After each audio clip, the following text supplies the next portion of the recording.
జై శ్రీమన్నారాయణ. శ్రీమతే రామానుజాయ నమః. ఇవాళ ఎంతో గొప్ప రోజు. అంటే మన ఆళ్వార్లో తిరుమజిసై ఆళ్వార్ల తిరునక్షత్రం, అంటే పుట్టిన నక్షత్రము, పుట్టిన రోజు. పరమపదంలో ఉన్న శ్రీమన్నారాయణుడు చేతిలో ఉన్న చక్రతాళ్వార్నే స్వామి ఆజ్ఞాపించారు తిరుమజిసై ఆళ్వార్లుగా అవతరించాలని, లోకాన్ని దిద్దుబాటు చేయాలని. వీరు చక్రాంశం అన్నమాట.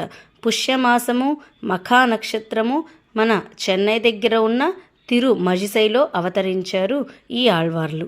ఈ తిరుమజిసై ఊరికే మహీసార క్షేత్రం అని కూడా పేరు. ఇక్కడ వేయించేసి ఉన్న పెరుమాళ్ల పేరు జగన్నాథ స్వామి.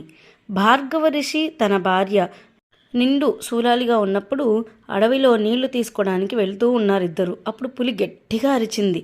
ఆ శబ్దం విని ఆవిడ యొక్క గర్భస్రావం అయిపోయి పిండం అక్కడే చెట్టు పొదల్లో పడిపోయిందనమాట. వారు అక్కడి నుంచి వెళ్ళిపోయారు.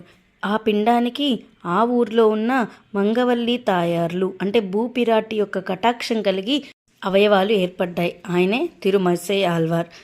ఈ ఎప్పుడైతే పిండానికి అవయవాలు ఏర్పడ్డాయో ఆ నక్షత్రం మఖా నక్షత్రం, దాన్నే మన పెద్దలు పరిగణలోకి తీసుకుంటారు. పుట్టినది బ్రాహ్మణ వంశంలో, అలాగే పెరిగింది మేదర వంశంలో. మన కృష్ణయ్య ఎలా అయితే పుట్టింది రాజవంశంలో, పెరిగింది యదువంశంలోనో, అలానే ఈ మన తిరుమజిసై ఆళ్వార్లు కూడా పుట్టింది బ్రాహ్మణ వంశము, పెరిగింది మేదర వంశము.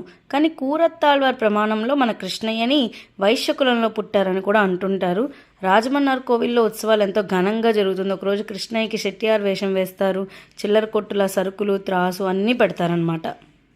ఒకసారి ఋషులందరూ బ్రహ్మగారిని తపస్సు చేసుకోవడానికి మంచి స్థలం అడిగారు. భూమిని తులాభారం తూస్తే సారవంతమైన దివ్యదేశము తిరుమజిసై అనే ఊరు తూగింది. అందుకే సారంగల భూమి కాబట్టి మహీసార క్షేత్రం అని కూడా అంటారు.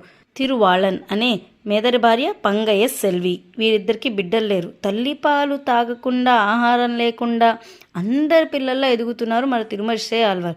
ఈ విషయం తెలిసి ఊరంతా చాటి చెప్పుకుండగా ఒక వృద్ధ దంపతులు బాలుని చూడ్డానికి పాలు తీసుకొని వచ్చారు.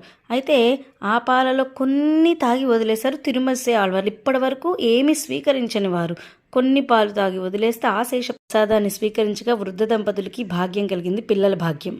అంటే మహిమ కలిగిన వారు మన తిరుమజిసై ఆళ్వార్. అలా వృద్ధ దంపతులకి కలిగిన బిడ్డ పేరు కనికన్నన్. 7 సంవత్సరాల తర్వాత ఎన్నో దేశ సంచారం చేసి, అంటే ఏ మతం గొప్పది అని తెలుసుకోవడానికి ఎన్నో మతాలని ఆశ్రయించి మనశ్శాంతి లేని సమయంలో పేయాళ్వార్లు ఒక మొక్కని తలకిందుగా పెట్టి కుండకి చిల్లు పెట్టి అందులో నుంచి నీళ్లు తెచ్చి పోస్తూ ఉన్నారు. అప్పుడు చెట్టు పెరుగుతుందా? లేదు కదా. అదేవిధంగా చెప్పి తిరుమజిసై ఆళ్వార్లకి విశిష్టాద్వైతం గురించి తెలియజేశారు. అప్పుడు మనశ్శాంతి కలిగింది. జై శ్రీ